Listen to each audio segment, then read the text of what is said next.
Hello English learners, here is my fourth and final video, a roadmap to efficient pronunciation practice.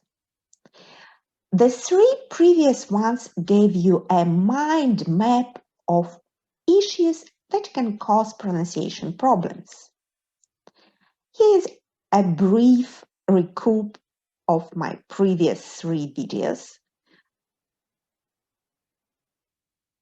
Vowels, long, short vowels, diphthongs, schwa sound, and other depending on your native language. Consonants, th, the, v, w, n, ng. Assimilations and elisions, and other sounds depending on your native language. Stress, especially noun and verb pairs. Connected speech, linking words and rhythm, and intonation. W and H questions, yes-no questions, fall-rise intonation with questions, intonation patterns with tags, intonation patterns when listing. Now I would like to explain what you should do to fix it, since being aware of what you're pronouncing correctly is not enough to start speaking properly. Watching pronunciation videos on YouTube is a big step forward, but it is just an initial step. So what steps should you do after you have recognized your problems? In the first step or stage, you learn how to recognize the sounds and the rhythm and intonation patterns you haven't recognized before.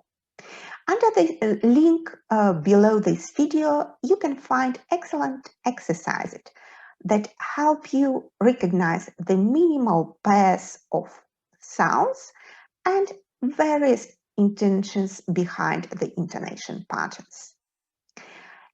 You can automatically check the right answers, which is a great benefit of this search. Another very important suggestion, please don't limit yourself to practicing single sounds, words, or intonation patterns, or even minimal pairs. You need to recognize them in a broader context as well. It is up to you what sources you want to choose.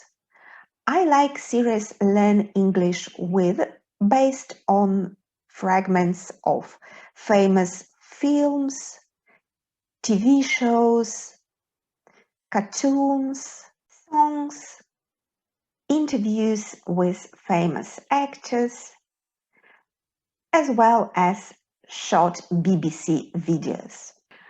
They are great because they present really interesting facts and they can tell you a lot about the contemporary world and human nature. Good English speeches made by charismatic, persuasive presenters are an excellent source as well. TED Talks is the first idea that comes into my mind in terms of speeches. Using these authentic recordings to increase your awareness, you will make your practice more productive if you concentrate your attention on one issue at a time. For example, on intonation patterns in questions.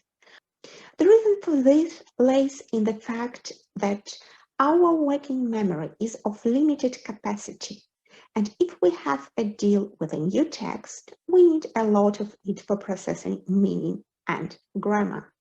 Repeating and imitating are also very productive as a part of your practice.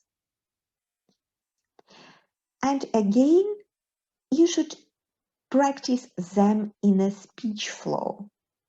There are various ways to do it. For example, reading something aloud, doing so-called shadowing, which means repeating simultaneously after the speaker, retelling the story you previously listened to, It is also recommended to record yourself when practicing, listen after that, and analyze whether you pronounced correctly or not.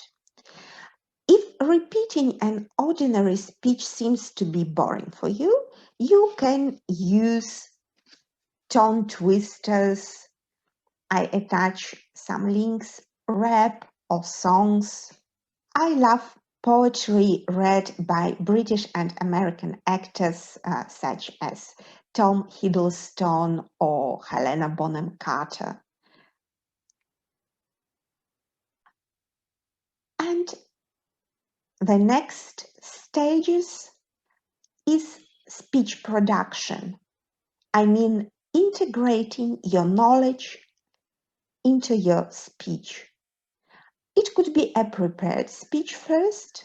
It is easier for you to implement correct forms in it first.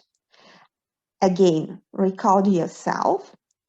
And after, you should integrate your practice, your knowledge into your spontaneous speech.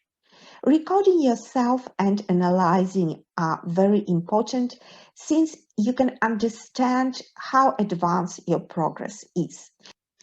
Only when you can use correct sound, stress, rhythm, and intonation patterns in your spontaneous speech, you can be sure that your pronunciation improved indeed.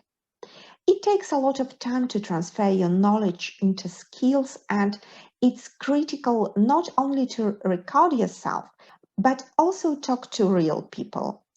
To gain a good English pronunciation, you should not only make a lot of shadowing or imitating exercises, but use correct phonetic elements in your spontaneous speech many times.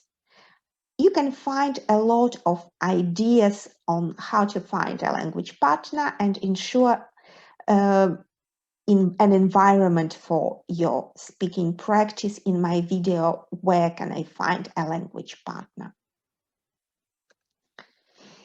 So to summarize all stages you should go through: learning about problematic issues, listening to particular elements and imitating them, recognizing these elements in a speech flow, using these elements in a prepared speech, recording yourself and analyzing, and using these elements in a spontaneous speech.